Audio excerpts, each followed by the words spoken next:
BNP সম্পর্কে পত্রপত্রিকায় কোনো ভালো কথা লেখা হয় না। একদল দেশে এবং বিদেশে চক্রান্ত করে বিএনপিকে জনগণের সামনে পচিয়ে ফেলার চেষ্টা করছে।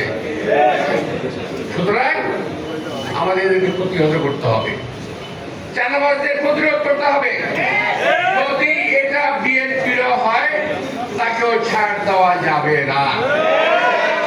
আমি আজকে পরিষ্কার ভাবে এই প্রিন্ট মিডিয়া এর সামনে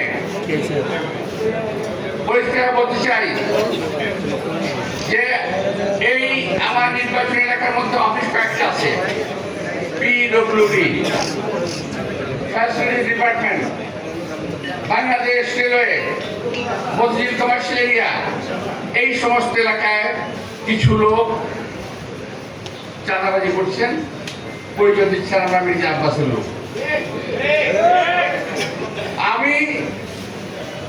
আমার একটি ভাই রাজনৈতিক কারণে আমেরিকাতে তার মৃত্যু হয়েছে, আরেকটি ভাই 17 বছর পর এই পলাতক থাকা অবস্থায় বাংলাদেশে ফিরত এসেছে। তাকে ঘরে তালা দিয়ে আটকে রাখিয়ে যেন বাইরে যেতে না পারে। বড় ভাই বয়স 60-65, আমার অনেক বয়স, তাকে বেরোতে দিই না। আমার কোন ভাই বেলা আত্মীয় স্বজন চাঁদাবাজি করতে যায় না। আমার নাম যারা বলবে সে যেই হোক তাকে আপনারা ছেড়ে কথা বলবেন না, তাকে ধরবেন, উত্তম মধ্যম দেবেন, তারপর পুলিশে দেবেন।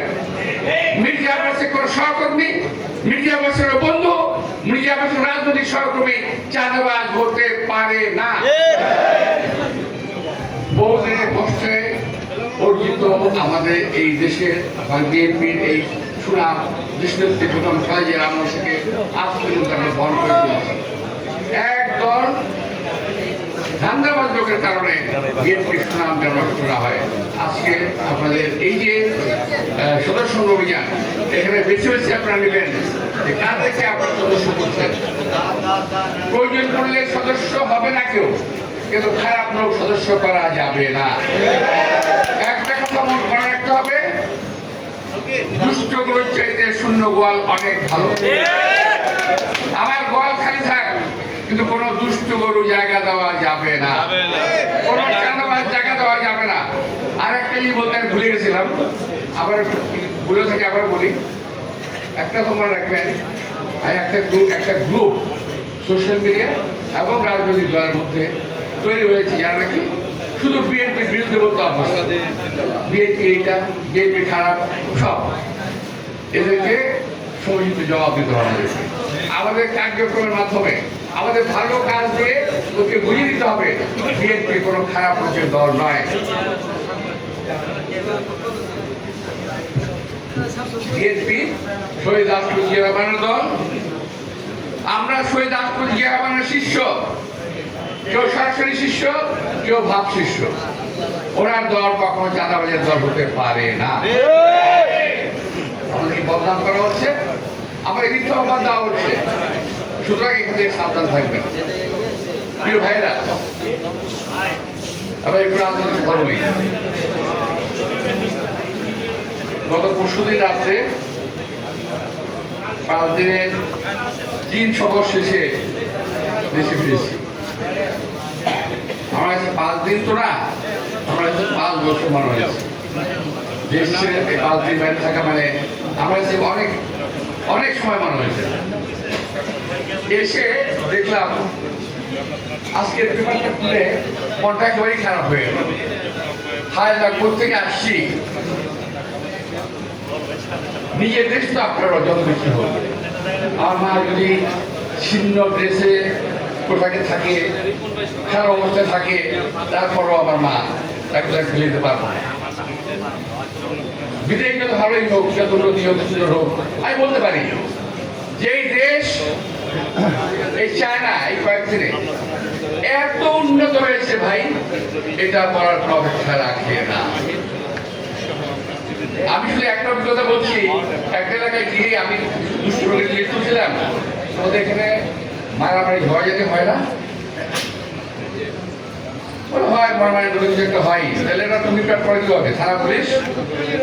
ওরা পুলিশ চিনেই না, বলে পিস পেন আছে, পিস পেন একটা এলাকায় একটা পিস পেন, একটা ওয়ার্ডে একটা পিস পেন, অর্থাৎ উনি শান্তি রক্ষা করেন। বুঝতে পারছেন অবস্থাটা?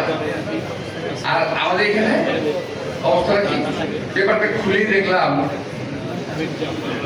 ওই এনসিপির একটা মেয়ে আসলে সে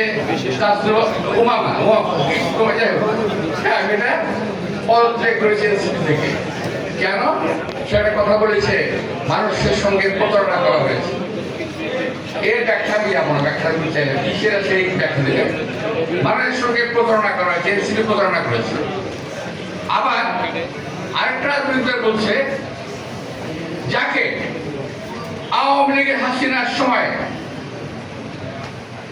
যখন বিএনপি জামাতের উপরে স্পিন রোলার চালানো হচ্ছে, ওই রাজনৈতিক ওই দলটি এবং তার নেতা দূরে থেকে বাবা দিয়েছে, ইনডাইরেক্টলি হাসিনাকে সমর্থন দিয়েছে।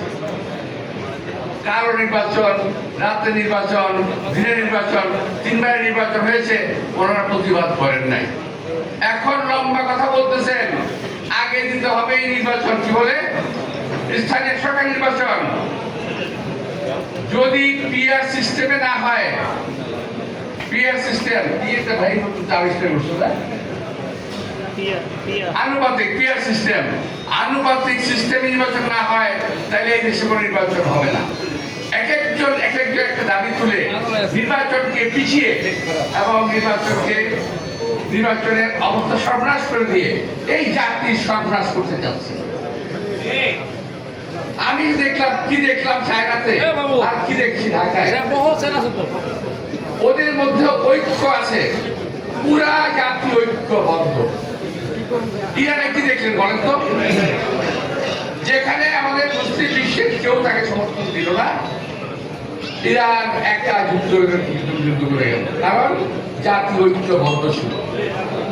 আর